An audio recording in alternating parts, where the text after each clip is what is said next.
Looking for 2-minute suppression. High explosive. At my command. Requesting gun target line maximum.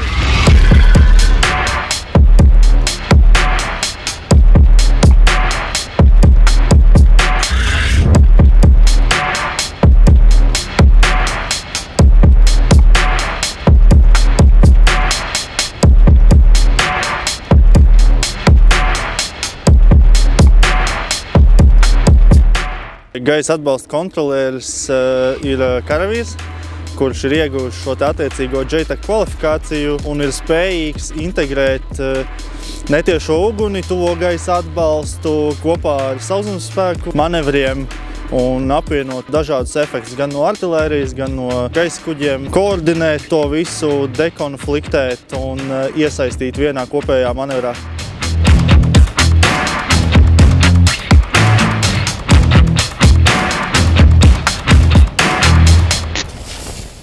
Furious Wolf mācībās šogad piedalījās gaisa atbalsta kontrolieri no dažādām nācijām, tajā skaitā no mūsu pašu IFP, kas ir no Kanādas, Spānijas, Itālijas, Lielbritānijas, Nīderlandes, Beļģijas, Vācijas un Amerikas. Un tajā pašā laikā sadarbojāmies arī ar mūsu pašu zemesardzes vienībām.